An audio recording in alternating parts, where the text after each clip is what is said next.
హిందువులు జరుపుకునే అతి ముఖ్యమైన పండుగల్లో దీపావళి ఒకటి. దీపావళి అంటే దీపాల వరుస అని అర్థం. లక్ష్మీదేవికి ఎంతో ప్రీతికరమైన రోజు ఇది.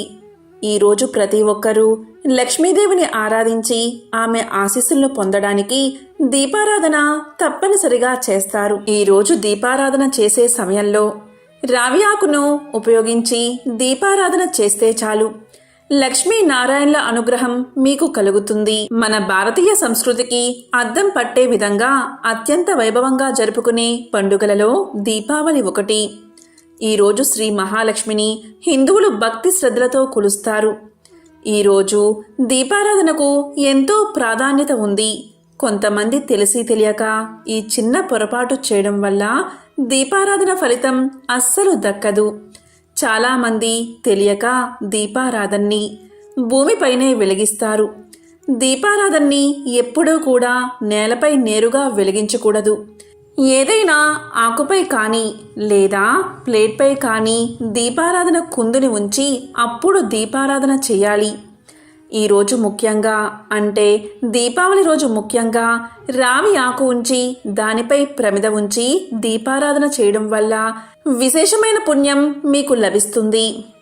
ఎందుకు అంటే రావి ఆకు సాక్షాత్తు మహావిష్ణువు స్వరూపం. శ్రీ మహాలక్ష్మికి ఎంతో ప్రీతికరమైనది. రావి ఆకు మీద దీపారాధన కుందులను లేదా ప్రమిదలు ఉంచి దీపారాధన చేసినట్లయితే లక్ష్మీనారాయణల అనుగ్రహం మీకు కలుగుతుంది. రావి చెట్టును సాక్షాత్తు త్రిమూర్తుల స్వరూపమని పురాణాలు చెబుతున్నాయి.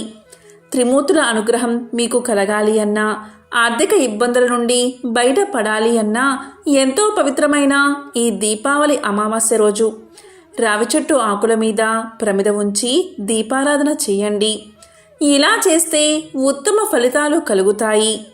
ఇక దీపారాధన ఎలా చేయాలి అంటే రావి ఆకు తీసుకుని దాన్ని శుభ్రంగా కడిగి రావి చెట్టు కాడ అనేది లక్ష్మీదేవి ఫోటో వైపు ఉంచి ఆకు చివరి భాగం మన వైపు ఉండేలా చూసుకుని దాని మీద ప్రమిద పెట్టి ఆవు నెయ్యి కానీ నువ్వుల నూనె కానీ కొబ్బరి నూనె కానీ పోసి దీపారాధన చెయ్యాలి. ఇలా చేస్తే చాలు రాహు కేతు దోషాలు తొలగిపోతాయి, శని బాధలు నివారణ అవుతాయి, నవగ్రహాల అనుగ్రహం మీకు కలుగుతుంది, అఖండ ఐశ్వర్యం కలుగుతుంది, సకల దోషాలు తొలగిపోతాయి. దీపావళి రోజున మహాలక్ష్మి పూజకు ఎంతో విశిష్టత ఉంది. దీనికి సంబంధించిన ఒక కథ చెబుతారు. పూర్వం ఒకసారి దూర్వాస మహర్షి దేవేంద్రుడి ఆతిథ్యానికి వెళ్ళి ఒక హారాన్ని ఇస్తాడు. ఆ హారాన్ని తిరస్కరించిన ఇంద్రుడు తన ఐరావతం మెడలో ఆ హారాన్ని వేస్తాడు. ఏనుగు ఆ హారాన్ని కాలితో తొక్కేస్తుంది. అసలే దుర్వాసుడికి కోపం ఎక్కువ. ఇదంతా చూసి కోపంతో రగిలిపోయిన ఆ మహర్షి దేవేంద్రుణ్ణి శపిస్తాడు. ఆ శాప ఫలితంగా తన స్థానాన్ని సర్వ సంపదలను కోల్పోతాడు. దిక్కు తోచని స్థితిలో శ్రీ మహావిష్ణువును ప్రార్థిస్తాడు. కనికరించిన శ్రీ మహావిష్ణువు ఒక జ్యోతిని వెలిగించి దానిని శ్రీ మహాలక్ష్మి స్వరూపంగా తలచి పూజించమని ఉపదేశిస్తాడు. ఇంద్రుడు అలా చేసిన తర్వాత పోయిన సిరి సంపదలు తిరిగొచ్చాయని పురాణ కథనం. అప్పట్నుంచి లక్ష్మీదేవిని పూజించిన వారికి సర్వ సంపదలు చేకూరతాయని నమ్ముతారు. ఇక ద్వాపర యుగంలో దీపావళి భూదేవి వరహస్వామికి అసుర సమయంలో జన్మించిన నరకాసురుడు తల్లి చేతిలో మాత్రమే మరణించేలా వరాన్ని పొందుతాడు. వరగర్వంతో లోకకంటకుడిగా తయారైన నరుకుడు ముల్లోకాలను పట్టి పీడిస్తాడు. నరకాసురుడి బాధలు భరించలేని దేవతలు, మునులు, గంధర్వులు శ్రీహరికి తమ గోడు వెళ్లబోసుకుంటారు. వారి మొర ఆలకించిన శ్రీ మహావిష్ణువు ద్వాపర యుగంలో కృష్ణుడిగా అవతరించి సత్యభామతో నరకాసుర సంహారం చేశాడు. నరకుడు చతుర్దశి రోజు మరణించగా ఆ తర్వాత రోజైన దీపావళి రోజు దీపాలు వెలిగించి ప్రజలు సంబరాలు చేసుకున్నారు. ఇక త్రేతాయుగంలో రావణ సంహారం తర్వాత సతీ సమేతంగా అయోధ్యకు చేరుకున్నాడు శ్రీరాముడు. అందుకే దసరాకి రావణ దహనం కార్యక్రమం నిర్వహిస్తారు. దసరా తరువాత వచ్చే పండుగ దీపావళి.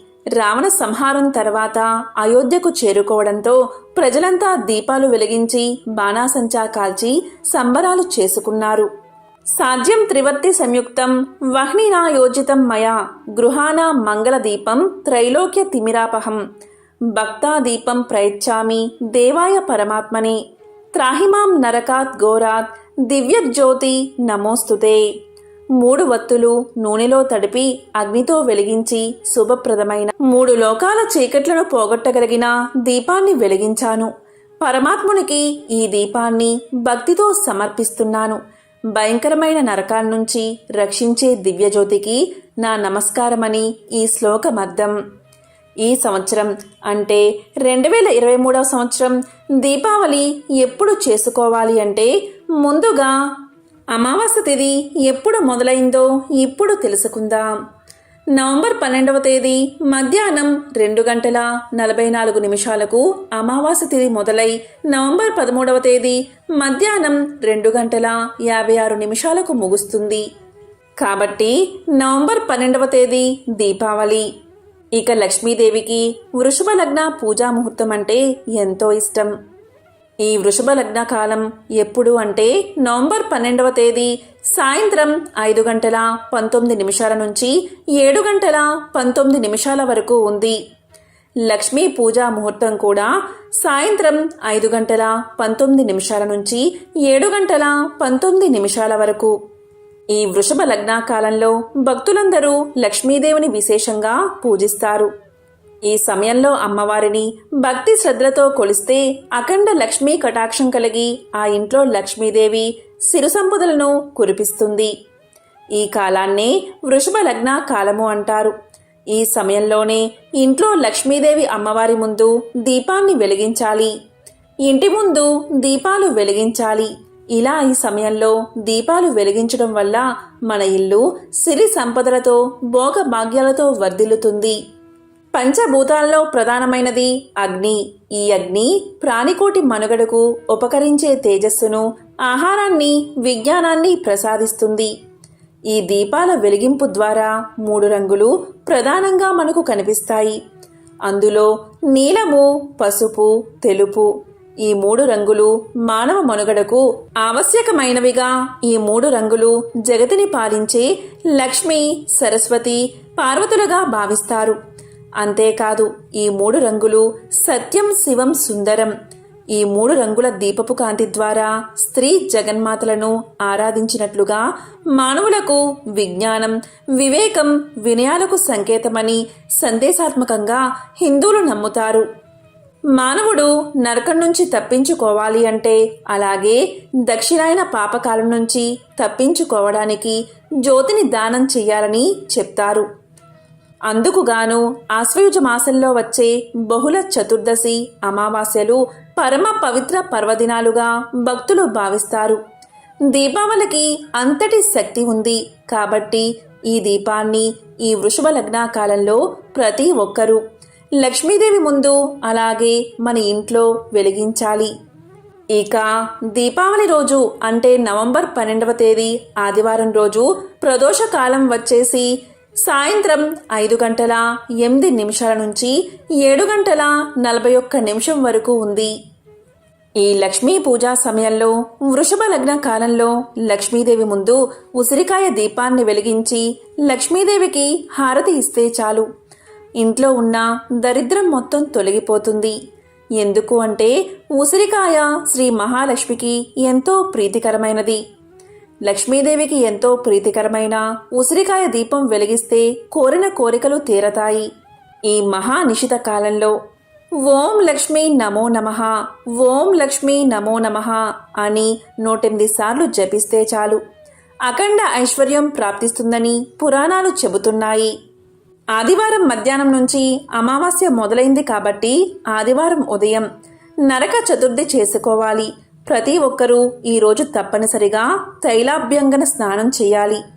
అంటే తెల్లవారుజామున 5:17 నుంచి 6:53 లోపు తైలాభ్యంగన స్నానం చేయాలి. తరువాత నరకాసురుడికి చతుర్వతి దీపదానం వదలాలి. అలాగే నరక చతుర్దశి అమావాస్య రోజుల్లో దీపదానం చేస్తే ఎనలేని పుణ్యం కలుగుతుంది. శాస్త్రాల్లో చెప్పిన ప్రకారం దీపదానం అంటే దీప ప్రజ్వలనం చేయాలి. అలాగే ఉల్కా ప్రదర్శనం ఆచరించాలి. ఉల్కా ప్రదర్శనం అంటే పితృదేవతలు మహాలయ పక్షంలో పితృలోకాల నుంచి భూలోకానికి వచ్చి ఇక్కడ వారి వంశం వాళ్ళు చేసే మహాలయ శ్రాద్ధాలను స్వీకరించి ఆశ్వయుజ అమావాస్య నాడు మరలా పితృలోకానికి పయనమవుతారు. అందువల్ల ఈ 3 రోజులు ప్రదోషకాలంలో ఆకాశం వైపు చూపుతూ ఉండేలా మనోహరమైన దీపాలను దేవాలయాల్లోనూ మఠాల్లోనూ ప్రాకారాలపైన గోశాల్లోనూ పెట్టడం వల్ల పితృలోకాలకు వెళ్లేవారికి దారి చూపినట్లు అవుతుందని శాస్త్రాలు చెబుతున్నాయి. అందుకే మన తెలుగు రాష్ట్రాల్లో చాలా ప్రాంతాలలో కాగడాలను వెలిగించి ఆకాశం వైపు చూపిస్తూ ఉంటారు. దీనినే ఉల్కా ప్రదర్శన అంటారు. ఇప్పటి రోజుల్లో కాగడా స్థానాలలో గోవు కర్రలు లేదా చెరుకు కర్రలు లేదా ఆముదపు కర్రలను ఉపయోగించి వాటి చివరన నూనెలో ముంచిన గుడ్డలను కట్టి వాటిని వెలిగించడం కూడా కొన్ని ప్రాంతాల్లో మనం చూస్తూ ఉంటాం. అంతేకాదు ఆశ్వయుజ చతుర్దశి, ఆశ్వయుజ అమావాస్య, అలాగే కార్తీక పౌర్ణమి ఈ 3 రోజులను దీపావళి దినములు అంటారు. ఈ 3 రోజుల్లో కూడా ఎటువంటి దానం చేసినా, అలాగే ఉల్కా ప్రదర్శన చేసినా లేదా దీపదానం చేసినా అటువంటి వారికి అక్షయ ఫలితం కలుగుతుంది. నవంబర్ 12వ తేదీ రాత్రి పూర్తిగా అమావాస్య గడియలు ఉన్నాయి. నవంబర్ 13వ తేదీ రాత్రి అమావాస్య గడులు మధ్యాహ్నంతో ముగుస్తాయి. కాబట్టి దీపావళి నవంబర్ 12వ తేదీ చేసుకోవాలి. ఇక దీపావళి వెళ్ళిన మరుసటి రోజు కార్తీక మాసం ప్రారంభమవుతుంది. ఇక్కడ అందరికీ వచ్చే సందేహం ఏంటి అంటే నవంబర్ 12వ తేదీ దీపావళి అమావాస్య ముగిసింది కాబట్టి నవంబర్ 13న కార్తీక పాడ్యమి స్నానాలు చేయవచ్చా అని. కానీ నవంబర్ 13వ తేదీ మధ్యాహ్నం 2:56 వరకు అమావాస్య గడియలు ఉన్నాయి. కాబట్టి నవంబర్ 13వ తేదీ కార్తీక పాడ్యమిలోకి రాదు. నవంబర్ 14వ తేదీ కార్తీక పాడ్యమి దీపాలు వెలిగించి కార్తీక పాడ్యమి స్నానాలు చేయవచ్చు. నవంబర్ 14వ తేదీ మాత్రమే కార్తీక స్నానాలు ఆచరించాలి.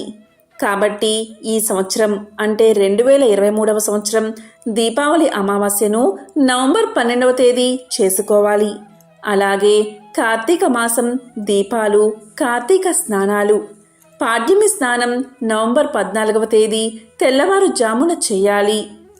కాబట్టి ఎంతో పవిత్రమైన దీపావళి రోజు రావి ఆకు మీద దీపాన్ని వెలిగించి ఆ లక్ష్మీదేవి యొక్క అనుగ్రహాన్ని పొందండి. ఓం శ్రీ మహాలక్ష్మియే నమః. ఓం శ్రీ మాత్రే నమః.